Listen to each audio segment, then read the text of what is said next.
The snow fell in thick, silent sheets over the frozen steppes of Ukraine in the winter of 1941.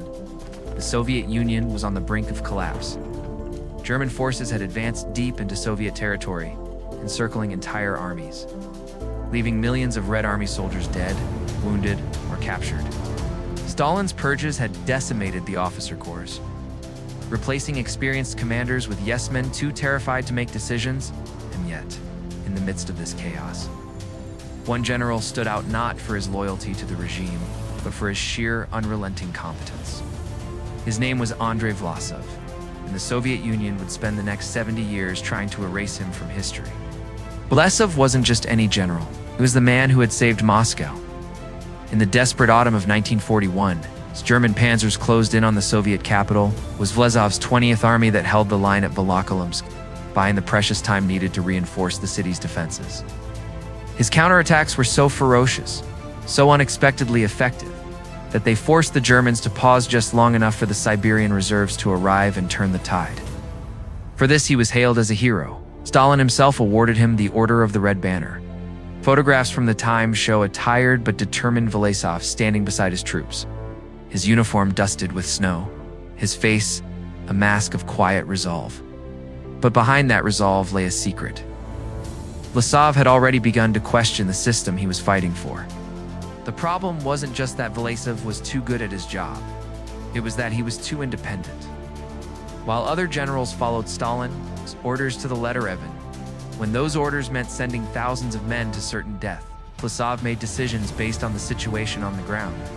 When Stalin demanded a reckless offensive near Urzev in 1942, Vlasov refused, arguing that it would only waste lives. When Komissos ordered him to execute retreating soldiers, he ignored them. And when he saw the way the Soviet system treated its own people's starving peasants, purged officers, the endless waves of poorly armed conscripts sent to die, he began to wonder if he was fighting for the right side at all. By the summer of 1942, the noose was tightening. The German summer offensive Case Blue had sliced through Soviet defenses. And Vlasov's Second Shock Army found itself encircled near Leningrad. Stalin's response? Order Vlasov to break out at all costs. No retreat, no surrender, no mercy for those who failed. But Vlasov had seen enough. When the Germans offered him a choice, death in a hopeless battle or survival in exchange for cooperation, he chose survival, not out of cowardice, but because he had come to believe that the real enemy wasn't the Wehrmacht. It was the regime that had betrayed its own people. What happened next would seal his fate in Soviet history. Vlasov didn't just defect, he became the face of the Russian liberation movement, a German-backed force of Soviet POWs and defectors who fought against the Red Army. To Stalin, this was the ultimate betrayal. But to Vlasov, it was something else entirely. A chance to build a Russia free of communism. A Russia where soldiers weren't expendable and peasants weren't starved. The Soviets called him a traitor. The Germans used him as a propaganda tool. And history would spend decades pretending he never existed. But why? Why would a regime that had already erased so many of its enemies go to such lengths to wipe one general from the record? The answer lies not in what Vlasov did, but in what he represented. He was living proof that the Soviet Union's greatest enemy was anti-fascism, was the truth. The truth that its own people might turn against it. The truth that its victories were built on mountains of corpses. The truth that loyalty to the system was a one-way street and dissent meant annihilation. And so, when the war ended, the Soviet Union didn't just execute Vlasov. They disappeared him. There's no trial, no public reckoning. Just a quiet hanging in a Moscow prison. His body burned, his name stricken from every record. His family was sent to the Gulag. His officers were purged. Even his face was airbrushed out of photographs. The message was clear. This man never existed. To speak of him was to invite the same fate. But here's the irony. The harder the Soviets tried to erase Vlasov, the more his legend grew. In the gulags, prisoners whispered his name.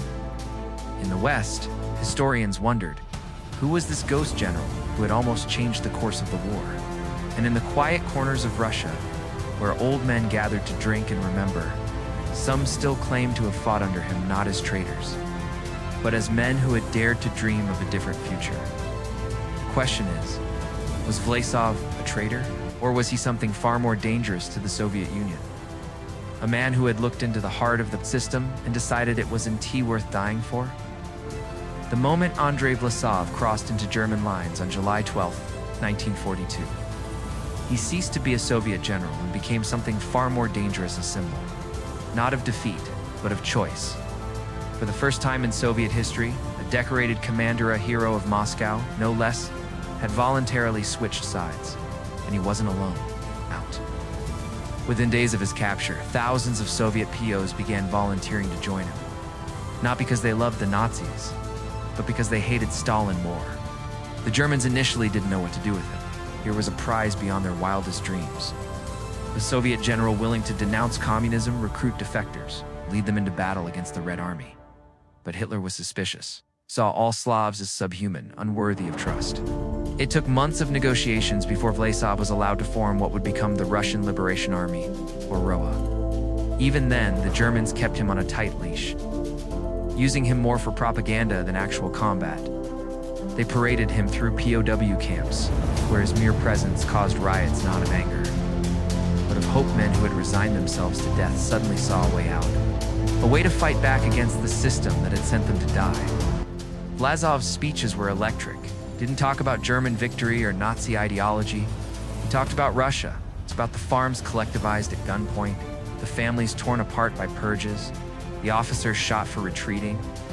He spoke of a future where Russians could govern themselves, where merit mattered more than party loyalty, where a man could speak his mind without fear of the gulag. To starving, desperate Poles, these weren't just words, they were a lifeline. By 1944, the ROA had grown to over 50,000 men. They wore German uniforms, but with a twist. A white blue-red patch on their sleeves, the colors of pre-revolutionary Russia. They called themselves the Vlasovzi, and they fought with a ferocity that shocked both Germans and Soviets. At the Battle of Oder, in early 1945, an ROA division held off a Soviet offensive for 3 days, inflicting casualties that Stalin's generals couldn't explain. How could traitors fight harder than loyal Red Army troops? The answer terrified the Kremlin. These men weren't fighting for Germany, they were fighting for an idea. The Soviet response was swift and merciless. Stalin created a special department within the NKVD later, the KGB dedicated solely to hunting down Vlasov and his followers. He called it Department V. For Vlasov, its agents infiltrated POW camps, assassinated ROA officers, and spread disinformation to sow distrust. They even created fake ROA units that committed atrocities against civilians, then blamed Vlasov. The goal wasn't just to defeat him militarily, it was to destroy his reputation so thoroughly that no one would ever follow in his footsteps. The propaganda war was just as vicious. Soviet newspapers called Vlasov the Judas of the motherland, a man who had sold his soul for 30 pieces of German silver. They published fake confessions from captured ROA soldiers, claiming Vlasov had forced them to fight at gunpoint. They invented stories of him living in luxury while his men starved, of secret deals with the SS, of plans to enslave the Russian people. None of it was true. The truth didn't matter. What mattered was fear. Fear that anyone who even thought about defecting would meet the same fate. And then came the files, declassified in 1991 after the Soviet Union's collapse. They revealed the true extent of the cover-up. Department V didn't just hunt Vlasov, they hunted his memory. Every photograph, every document, every mention of his name was tracked down and destroyed. Libraries were raided, archives were burned, even private letters mentioning him were confiscated.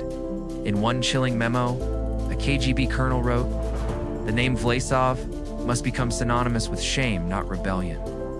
Future generations must see him as a disease, not a cure." They went after his family with particular cruelty. His wife, Agnesa, was arrested in 1942 and sentenced to 10 years in the Gulag. His son, barely a teenager, was sent to a labor camp in Siberia. Both were forbidden from using the Vlasov name.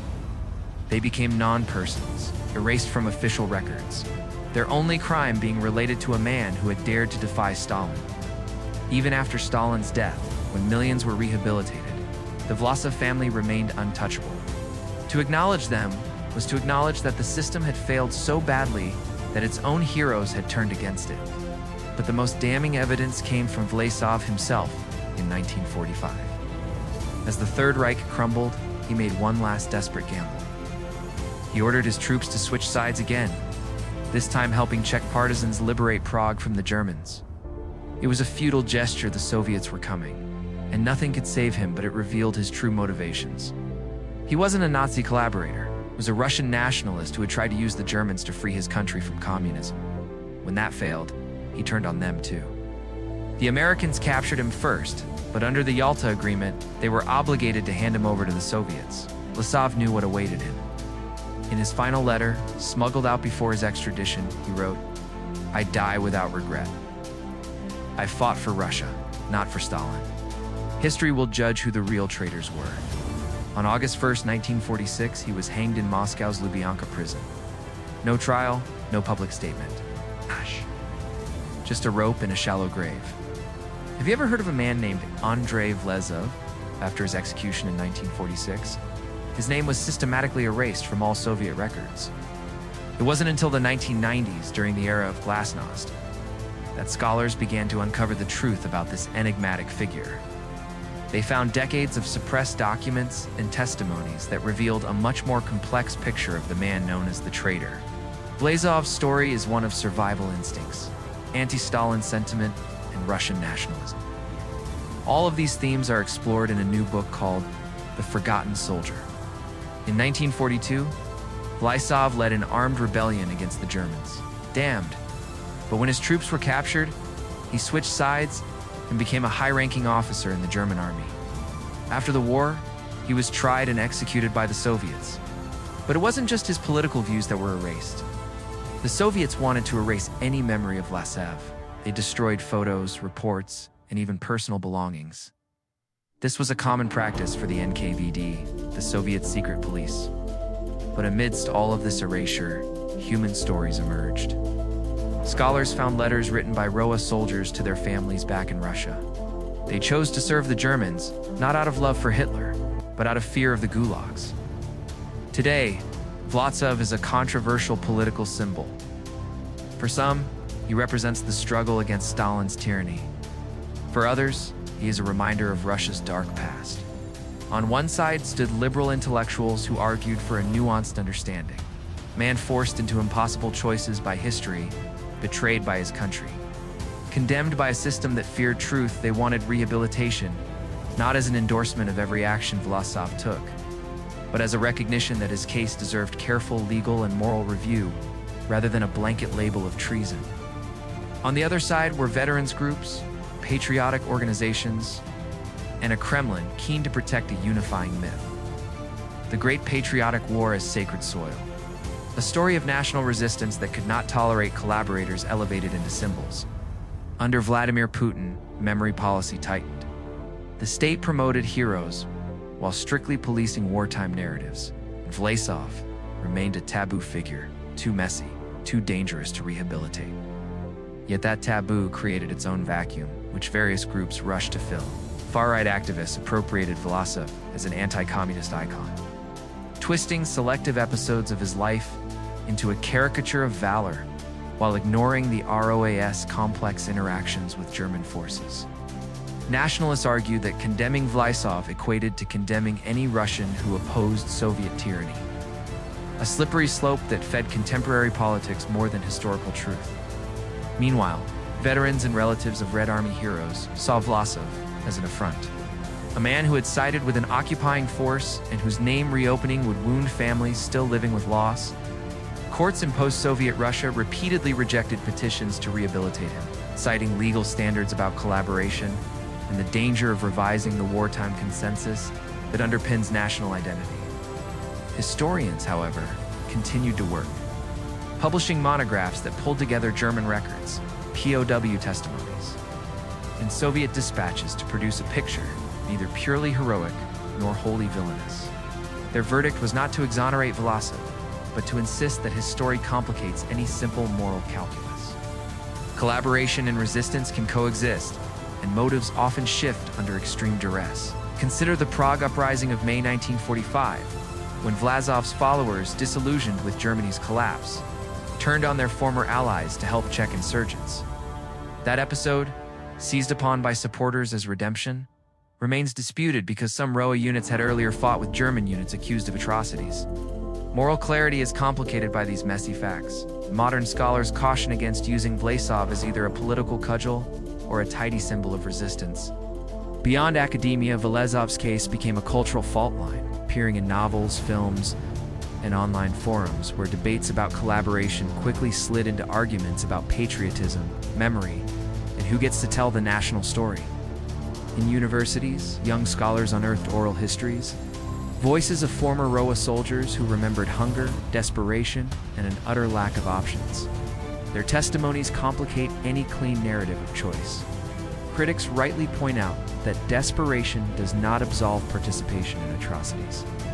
Some ROA-affiliated units did assist German anti-partisan campaigns that brutalized civilians, and those crimes cannot be ignored or excused. At the same time, other ROA soldiers deserted the Germans or turned on them in the war's final days, actions that muddle any black and white verdict. Memory, therefore, becomes a battleground where law, ethics, and politics intersect. Rehabilitating a name is never purely an act of history, is a moral and political choice. Across Europe, memory laws have tried to regulate this space, but they rarely offer the nuance historians demand. They tell citizens who is a hero and who is a monster, often with the blunt instrument of national pride. What does Vlasov teach us now? First, that history resists erasure. Attempts to delete inconvenient lives create mythic silences that eventually fracture. Second, that moral judgment requires context. Understanding why men made certain choices in hellish circumstances does not excuse crimes, but it helps explain them and prevents simplistic condemnations. Finally, Vlasov's life is a warning. When a state monopolizes memory, also monopolizes truth, and that monopoly corrodes trust and corrodes the social fabric long after the guns fall silent. Today, as Russia and the world wrestle with how to remember the 20th century, Vlasov remains a mirror held up to uncomfortable truths, that patriotism can be twisted by ideology, that survival can look like betrayal, that heroes and villains sometimes trade places depending on who holds the archive. If we insist on tidy narratives, we forfeit understanding. If we refuse to examine the gray areas, we empower those who would weaponize memory for political ends. And if we cannot hold pain and nuance together, then the past will keep returning to haunt the present in ever more destructive forms. Vlasov's name may never fit neatly into our moral categories, but his story insists we try, however imperfectly, to reckon with what we once became and learned.